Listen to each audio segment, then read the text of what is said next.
The last straight job I had was 1981. Head manager of a Haagen-Dazs in Georgetown in Washington, D.C. on Wisconsin Avenue at the intersection of Wisconsin and O Street, making $3.75 an hour, $4 an hour, something like that. Working 40 to 60 hours a week. I had a small apartment which I shared with an old pal of mine.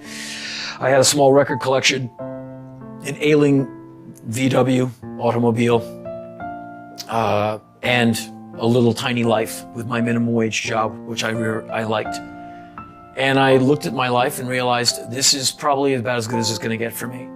I might quit this place and go work at my friend's record store because I liked being around records, and I could probably run his store very well, knowing what I knew about retail at that point. And then I got a very lucky break, because at that same time I was very frustrated. I said, well, this is going to be a very tough life. It's going to be a life of a lot of standing on my feet, a lot of work, taking it from other people, and having very little to show for it by Friday evening.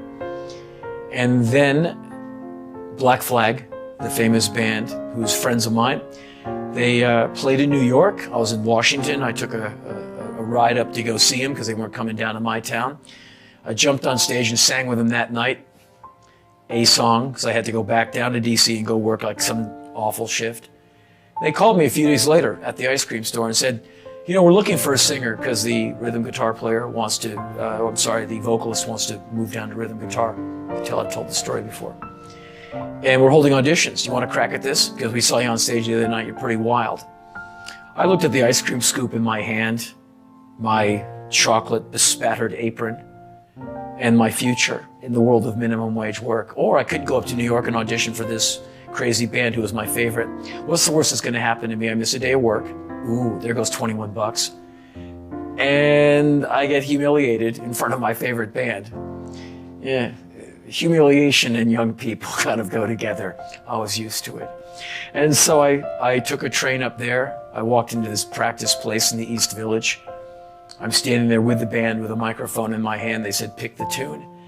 And I sang every song they had, improvising most of it. 2 times through, we did the set. They said, okay, you have a seat. We're going to go have a band meeting, whatever that means. And they came back like 10 minutes later. Said, okay, you're in.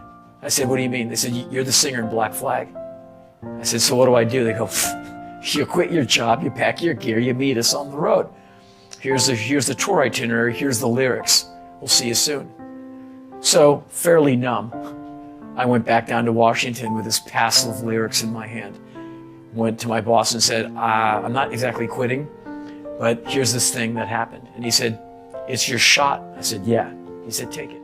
A lot of people go through life thinking that they don't have any control, that life is just happening to them. But that's not true. We have a lot more control than we realize, and this extraordinary control comes from the power of feedback loops. You literally can decide, can almost author an afternoon into being by planning to meet in a certain place with a certain person, listening to certain music, drinking a certain kind of wine. So he's like, I decide that I'm going to see the world through rose-colored lenses. I'm going to be optimistic. I'm going to look for the beautiful in every possible experience. That intention, that agency, coupled with action, right, with editorial discernment and saying, okay, I'm going to do this, I'm going to hang out with this person, it creates a self-amplifying feedback loop. In other words, the intention to be optimistic makes me stumble upon all these things that make me feel more optimistic, and so on and so forth. And there's always going to be the wild card. There's always going to be the circumstances you can't plan for. There's always the unexpected relevance and the serendipity. But, just like that book, The Power of Pull, talks about, we can funnel the serendipity,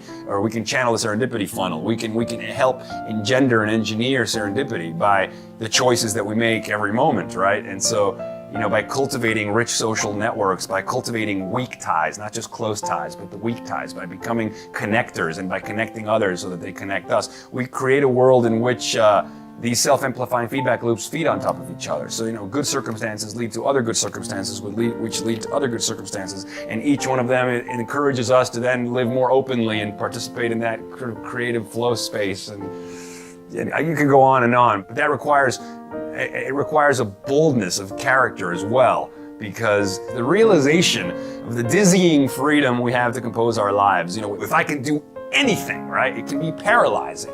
But I think that if we are able to courageously embrace the uncertainty of that freedom and then exercise discerning and smart and refined, creative and linguistic choices every step of the way, we do have the capacity to turn our lives into a work of art. If you're following your dreams, I have to say this. Don't hold everything or any opportunity that comes your way because you're so focused on your dream. A lot of people be chasing their dreams so much that they just want to do it. They forgot about getting a job. They forgot about that you got to pay your own bills. A lot of people go homeless because they out chasing and investing on their dreams. And have a time period. Have a deadline. If things don't go together more than 5, 6, 7 years, you know what I'm saying? Go to sleep again and dream of another day. You know what I'm saying? Now, because I'm being honest, because people always want to be like, follow your dreams, follow your dreams, follow your dreams. Sometimes your dreams might lead you in a chokehold. You know what I'm saying? Like, if I was, my dream was always to be a rap artist, right? But I had to get a job. So I had to focus on my job. And then I made money to follow my dream. You know what I'm saying? Always, as you follow your dreams, make sure you're making money. I think people have terrible risk calculus in general. Even people who try to be really good about this are bad at it. The answer, I think, is almost always A, you're wrong about what is risky and what is not risky. And B, most people don't take enough risk, especially early in your career. Being young and unknown and poor, that is actually a great gift in terms of the amount of risk you can take. And I think people don't capitalize on that enough. I think what risk actually looks like is not doing something that you will then spend the rest of your life regretting. I think there's a quote, people regret way more the things they didn't do than things that they did do. So if you really believe in something, if there's an idea that you're super passionate about, and you take a calculated risk to start a company, realizing you may forgo a couple of years of steady income at another job, and whatever else, and maybe people call you a failure or whatever, that's a great risk to take. And if you don't take that risk, I think you have a very high chance that you end up regretting that.